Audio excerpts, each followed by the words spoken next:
د 400 د ترنم تړلې په حدودو کې څلور کلن ویس نومې ماشوم 14 ورځې وړاندې روغ شوی و چې نن یې جسد د کور سره نږدې ولې نه پیدا شو. د پلار عبید وایي چې د دوی د هیڅ چا سره هیڅ دښمني نشته، خو ماشوم زوی یې مړ شوی دی. دا خو چې موږ دغه ورځ نه چې کوم دی بس هغه خپل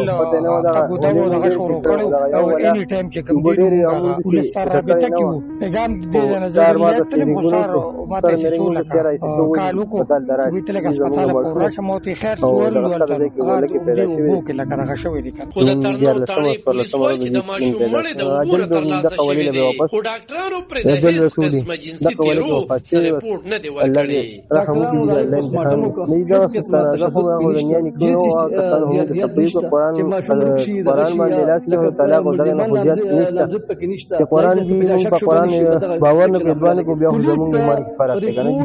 نو هغه څه مسله نه و بس دا الله دغه سره د مودیانو الله دې لندې په ټول نهرونو ګرځېدلي هیڅ قسمه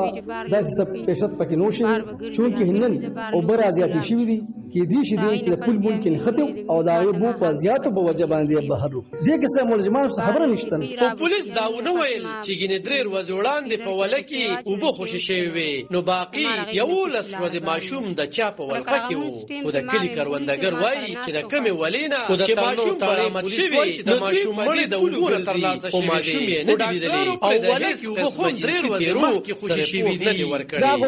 دغه دلته ځناور ګرځي ګیداران میلوګان خنزیران سپي دومره ګرځي چې تاسو ته پته چې دا 15 ورځې په دې اوبو کې پروت و د بچره په ډوکې ښکارېده. دا کچا ماشوم کچا غوښه وه، دا خو به ترمې تلې وه. دا چې دې پټې دا خو دم راغلی ما دا زما د مرګري پټې موږ روزانه دغه ګروند دغه کې شرکت کېږي په دې ولې خاصه د دنیا خلک ناس نه اوبه پکې سره ګوټ نه وي ګوټه په 400 کې د ماشومانو د وجنې پیسه نه وي خبره نه ده، بلکې په کال 2022 کې په 11 جنوري 2.5 کلنه مریم نومې ماشومه وجل شوې وه چې بیا وروسته پکې د هغې پلار ملزم وموندل شو. خو دې پوله کې پولیس وایي چې نو باقي 11 ورځې بلکې دا د چا په ولقه کې وو. خو د کلي کروندګر وایي چې د کمې ولې نه چې ماشوم برآمد شوی نو دوی په دې پولو